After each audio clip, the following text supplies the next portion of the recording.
नमस्ते साथियों, कैसे हैं आप लोग। आशा करता हूं कि आप लोग ठीक तरह से होंगे और अपना अध्ययन ठीक तरह से कर रहे होंगे।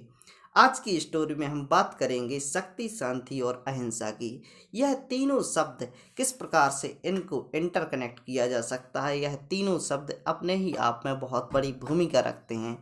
इसके उदाहरण में हम ज़्यादा चर्चा ना करते हुए इसको समझने का अगर प्रयास करें तो इसके विशेष उदाहरण हैं सरदार भगत सिंह, जो कि शक्ति, शांति और अहिंसा के सबसे बड़े परिचालक के रूप में मेरे अनुसार माने जाते हैं।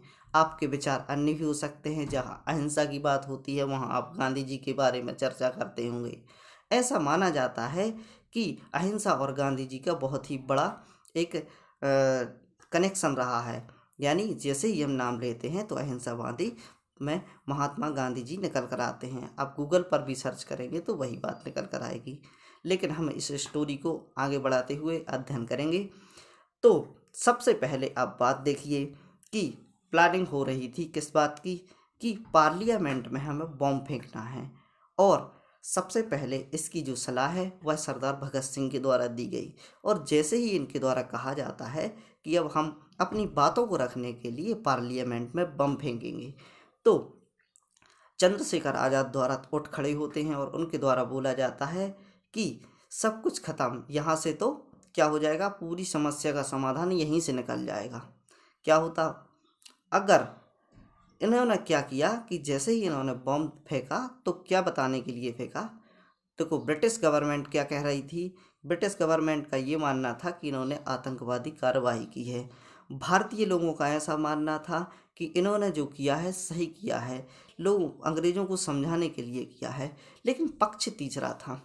शक्ति की बात करें तो इतनी पावर मैंने किसी बंदे के अंदर नहीं देखी। सारी हिस्ट्री पढ़ चुका हूँ, सब कुछ पढ़ चुका हूँ। उसके बाद मैंने एनालाइज किया है कि सबसे ज़्यादा हिम्मत वाला जो व्यक्ति दिखाई दिया वो थे हमारे सरदार भगत सिंह जी।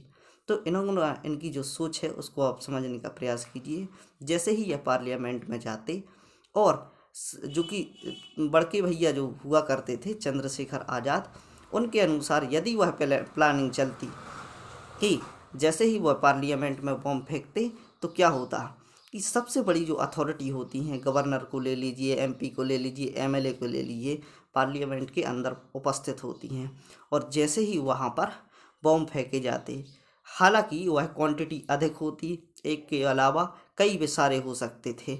जो 2 व्यक्ति वहाँ पर अंदर गए हुए थे उसके अलावा 4 से 5 भी जा सकते थे और वहाँ पर खेल ख़त्म हो जाता।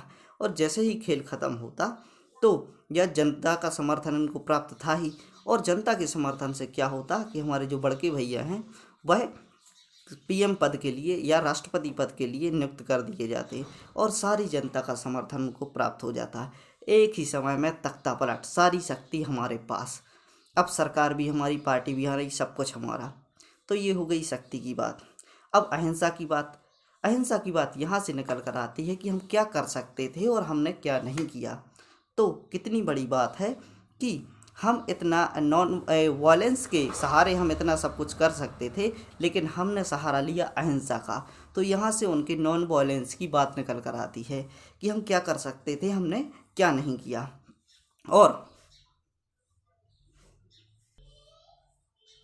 और हमने बात की शक्ति और अहिंसा की। अब हम बात करेंगे पीस की, यानी शांति की।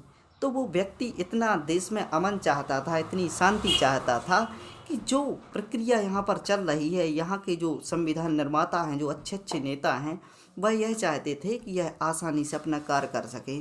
भारत में एक लोकतंत्र की स्थापना हो, अच्छा संविधान हो, अच्छे लोग हों और लोगों की बेहतरी हो। बड़े व छोटे जो व्यक्ति हुआ करते हैं सभी को इक्वल स्टेटस मिले, यानी सबको शिक्षा के समान अवसर मिले।